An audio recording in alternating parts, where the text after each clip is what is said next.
Many thanks for staying with us on your first agricultural television station. My name is Joshua Isha. You can call me your farm guy any day, anytime.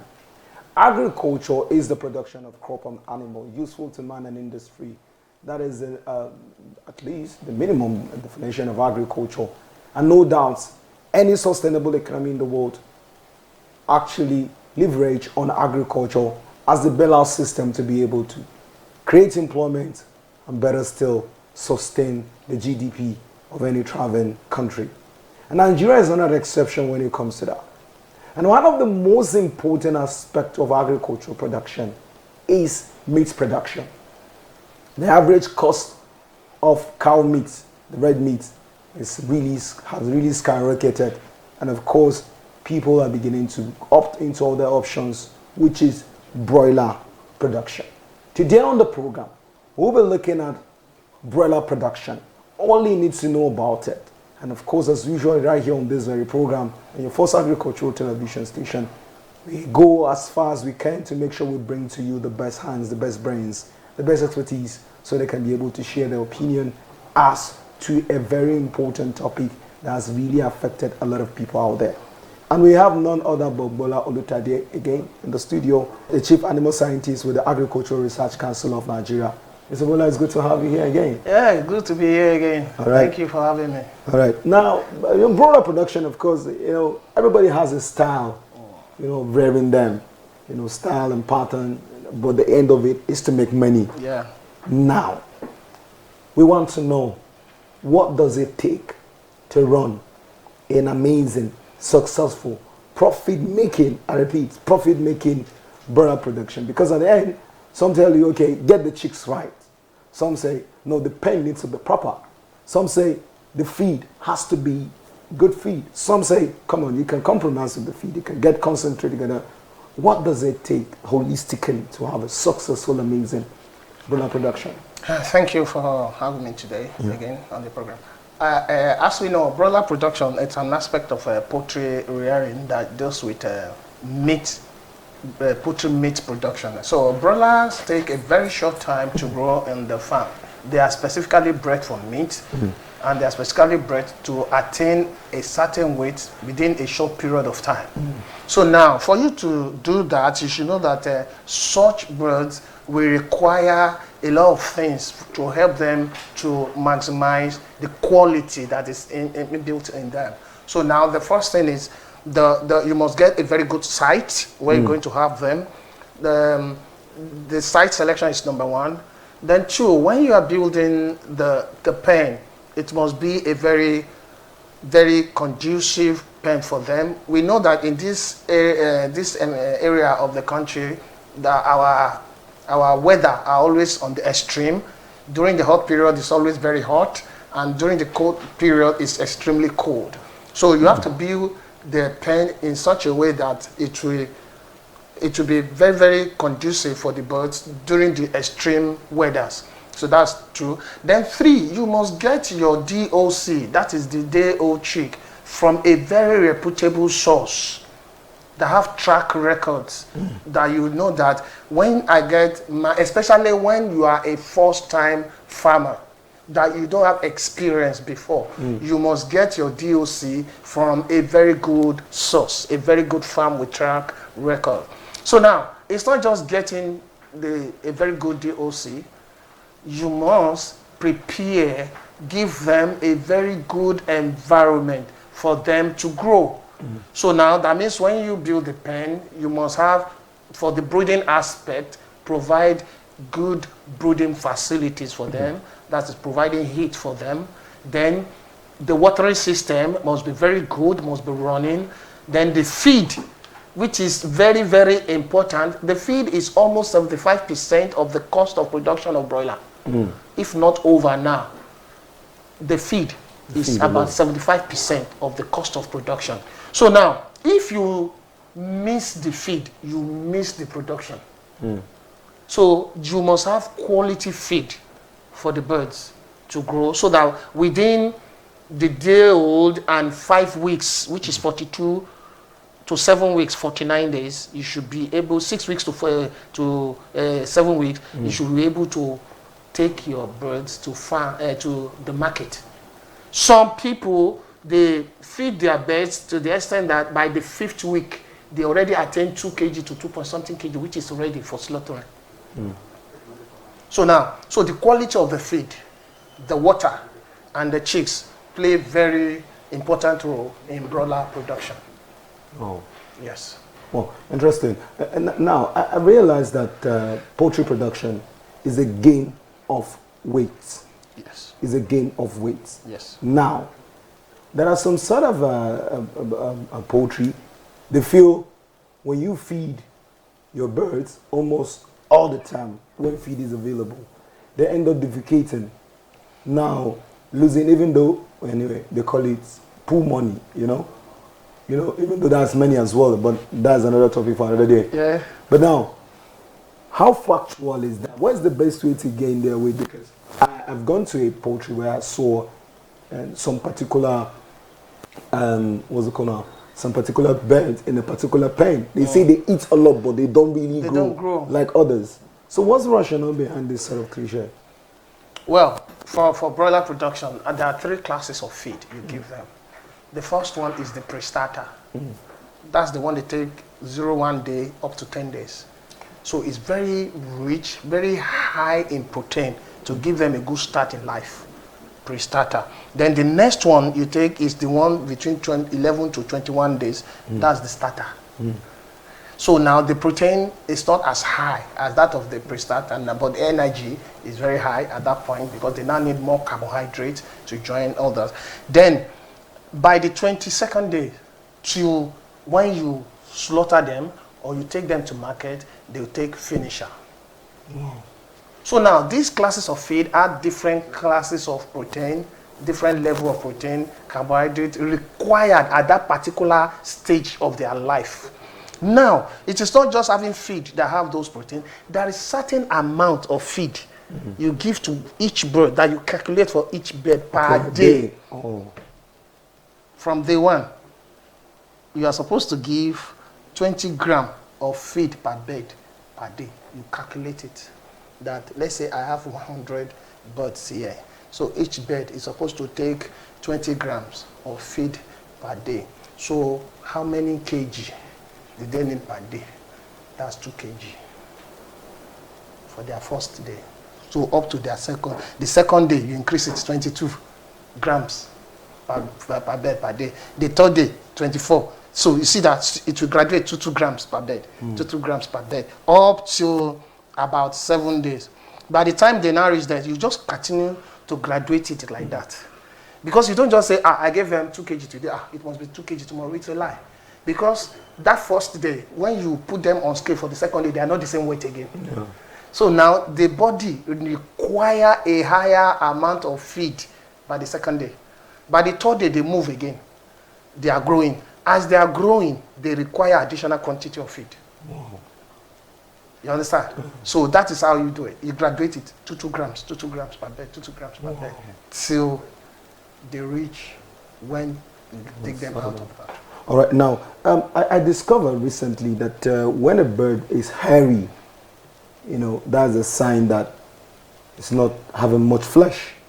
And then when it's less hairy, it is believed that it has to be more weightier. Because I learned that when you go to get bird for like you want as a consumer, you go and then you see the one that is hairy. For me, then when I go there, I feel I know this is healthy, this is big. Not knowing that the one that is less hairy is one that probably used the feed it has to create flesh against making.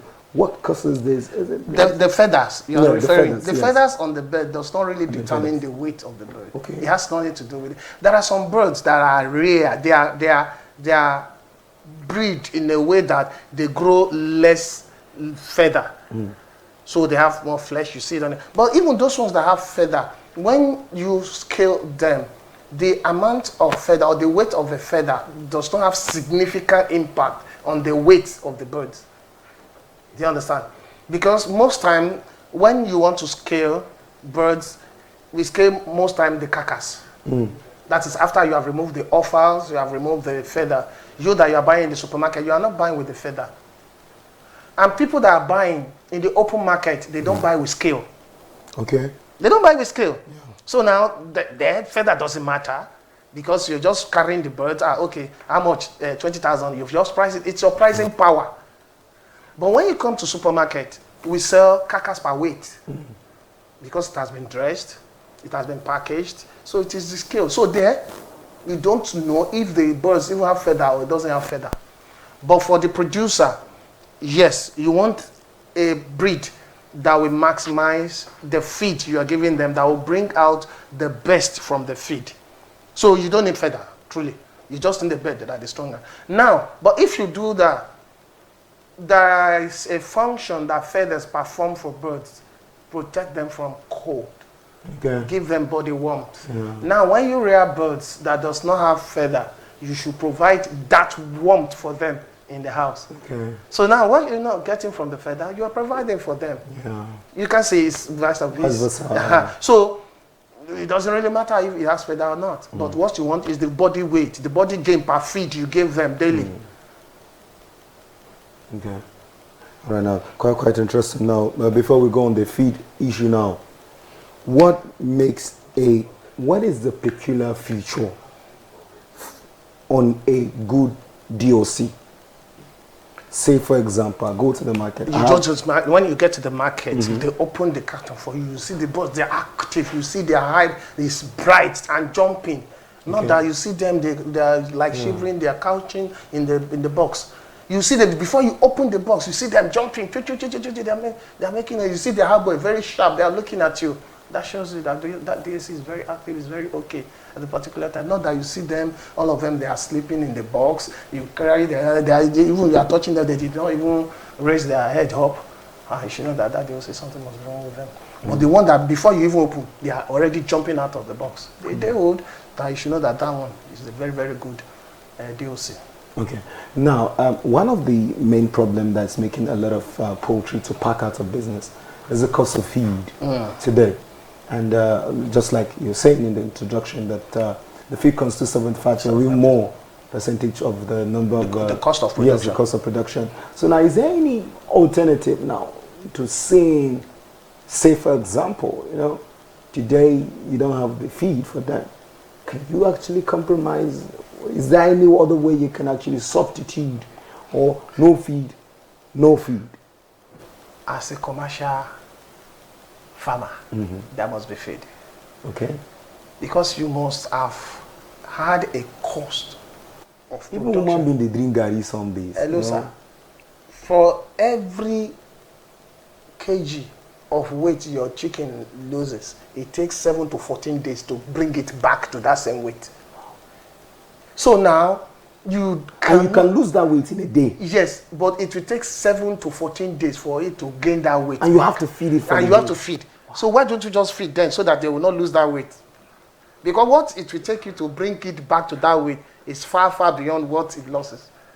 So for you, if you know that you want to rear 100 pieces of broilers, cost it from the beginning. Know how much it will take you to rear them. Get the money on ground. Not that I will ask my brother for money when he gets to this age. Hey, it's very dangerous. So you should have the money on ground so that you will not have case. So by the time you feed them accordingly what you are supposed to feed them, they have allowances, miscellaneous. In case the price of this increases, you can take from this to balance it. You understand? Because it has happened to me before. I lost a whole flock of birds because of that. I lost them. We missed, we couldn't get the money 1, 2, 3, 4 days. We couldn't meet the weight again. They were just, we lost money. We lost beds. So if you are not prepared for it, don't go into it. Because broiler production is a targeted production. Yeah. It's supposed to be for 5 weeks, for 6 weeks. Anything that goes beyond that 6 weeks, your profit is reducing. So you are rearing them at a loss. For every extra day they stay on the farm, you are losing on them. You are losing. Because the extra feed they are taking, the money that you sell them will not justify the extra feed you are feeding them. You understand? Good. So it's like that. You must be ready. Wow. You must have everything on ground. Wow. Now let's look about their profitability.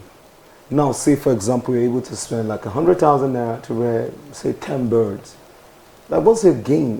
What's the rationale? Like, the gain, can you get up to like 50% of cost of production, 20, 10%? What's the percentage? Some say you can get up to 100. See, in livestock production, the profit is in the number of birds you have. And it's in the number of birds. Do you understand that? For example, the profit margin for somebody that has 1,000 birds is different from the profit margin of somebody that has 100 birds. Because when you have 100 birds, your cost of production may be higher than somebody that has 1,000 birds, relatively. Because there are certain things that person that rears 1,000 birds can buy in bulk that you cannot buy because you are a small holder. So that person makes money from there. When the person even buys feed in bulk, they give discounts to him. They don't give discounts to you that you buy 1 bag, 2 bags, compared to somebody that will buy 1 ton, 1.5 tons. So they make money from that. So it is in the number of birds that you determine mostly your level of profit, and how you manage the birds during rearing. You don't jump any of their vaccination. You don't jump any of their medication, so they are healthy. So by the time you are selling them, they command good price. So that determines. But you cannot say that, this one I'm doing, I'm going to make 20% profit. I'm going to make 50% profit. You cannot determine that. It is the prevailing circumstances at the particular of the market that determine. Imagine somebody that has been rearing birds, maybe it was 10,000, they sell a mature male cock at that time, but something just jump up, shoom, and by the time you want to sell, the thing just jumped to 15,000. Wow, that person makes good money, because it's the same price for the feed for the person that sells for 10,000 that he will sell for 15,000. So that person will make profit. You say, poultry production is wonderful. Do you understand? So it's like that. So the profits margin is relatively, let's say, between 25 to 35%. You are comfortable with that. Wow, interesting. Now, people have gone into poultry production, and those are the same people who rear goats, they rear cow, they rear some, maybe even dogs at times. So, you really do not need much knowledge to embark on such. So what's the danger of people who embark into that without consulting people like you to actually, what's the cost implication of embarking that goes into poultry production without consulting? Yes, there are a lot of problems they face, and when they face such problems, they now run to us.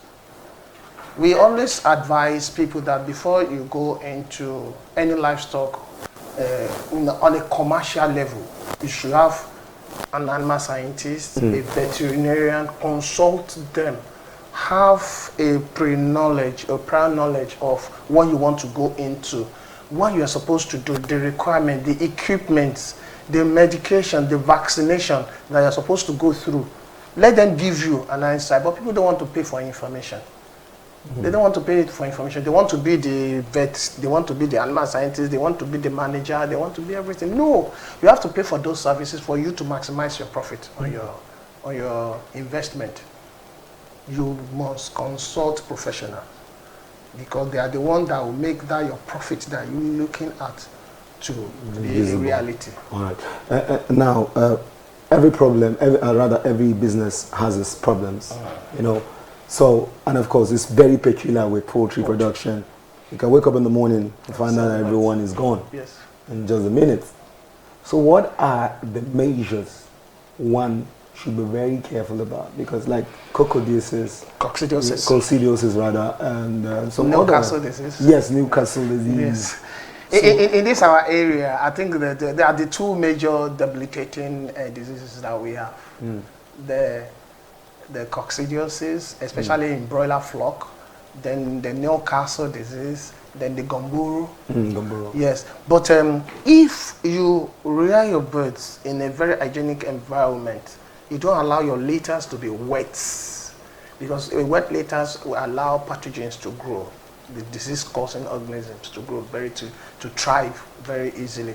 But when you make sure your litters, litters where you keep and where they step on those sawdust, those shavings, those groundnut husk that you use as bedding for them, it has to be dry always. Whenever you notice some area are wet, you remove them and put fresh one there. Because now when your birds are younger, that's the DOC, you give them the Gumboro vaccine. You give them the Newcastle vaccine, the first dose, the second dose, the Gumboro to the first dose, second dose, and the third dose we are available. You give them like that. So that is at least, it's not a guarantee that they will not come down with any disease, but it is helping them to fight the disease when it comes. You understand? So now it may not wear them down. They'll be healthy because they have it in their system to battle those things when they come. Because in a flock where you have coccidiosis comes in, it reduces their growth. It doesn't allow them to add the mates that they're supposed to add at any given time. Then within a short period of time, you can wipe over 50% of your flock. The same thing with Newcastle disease, Newcastle virus disease. That one is a virus. And when they say something is virus, it's very, very dangerous. It can wipe out 100% of the flock. So you should try as much as possible not to have that. That's true. Because broilers don't stay long in the pen. So they don't so much have the problem that the birds that stay longer on the farm we have. Like the layers, like the breeders, and the cockerel, and the other. But broilers, within 5 weeks, 6 weeks, they're out of the pen. So they still have the dam immunity. That's the immunity of the mother in them within that short period of time to fight some of the diseases that you're supposed to come over to them. So they'll be okay. All right. Now let's talk about a little bit about profitability now. We have the cockerel, we have the broilers, we have the layers. In your own opinion, which is the best lucrative and more sustainable to venture into? It depends on your investment preference. For example, broiler, it's a kind of business that is turnover. If you want a quick turnover, go into broiler because every 5 weeks you take your bread, the market is there for them to take. Cockerel mostly is seasonal. Okay. For Christmas period, for this Ilea period, and those ones. But layers is a long-term investment, a very long term, because it takes about 5 months or 6 months for them to start laying, and they will still lay on the farm for you for another 1.5 years. That's about 12 plus, yes, well, that's 12 months plus 6, about 18 months. If you manage them very well, they will lay for 18 months. There are some birds that even lay for 2 years for you. Plus the 6 months they grow before they started laying. That's about 2.5 years. But mostly we keep them for 2 years, then we dispose them. So now, at that time, if they do very well, they give you eggs for 18 months, and you still call them. That means you sell them out at almost the price at which you bought them from the beginning. Hello? For layers. For example, if you bought point of lay for, let's say, 4,500 naira now, at the point of call, you still sell them for between, let's say, 3,500 to 4,500. At that time. So all of them, it depends on what you want to do. They're all profitable, all good. All right. Again, your advice to Nigerian teaming farmers who are watching and want to venture in this very business, and probably someone wants to consult you maybe for consultancy now. My advice, if you want to go into poultry production, make sure you have some certain things into consideration. You must have your site, a site that is devoid of trouble, where nobody will come into your farm and start to fight you, that you must move your farm out of it. 2, you must build a very comfortable pen for your broiler that will be very comfortable for them in the extreme weather, either from the heat or from the cold weather. Then you must have your DOC from a very good source, a very, very good source with reputable track record. Then you must get feed, quality feed for them. Don't forget pre-starter, starter, and finisher. Then get your vaccinations right, your medications right, and make sure that you always have a consultant a consultant. That is where you come in. A consultant. You can consult me. My And number. Instagram handle. I have yes, at Bola Olutade. Then on what do you call it? Facebook. I'm Otumba Bola Olutade. So I'm already there on Twitter too. You can contact me. Even nisifarms@yahoo.com. We are there. All right. Thank you so much. Many thanks for coming again, Mr. Bola Olutade, Chief Animal Scientist of the Agricultural Research Council of Nigeria. Believe me, we are so enlightened and educated on your coming to our studio now. On that note, we come to the end of this episode of the program where we look at poultry production and focus right here on your first agricultural TV station in Nigeria. My name remains Joshua Oshaya. You can call me your farm guy any day, anytime. On behalf of the crew members again who made it possible, Olusha and Rusi, behind the camera, I'm of course Buba as well, Ibrahim Buba. On the MCR, my name remains Joshua Ishaya, again saying goodbye.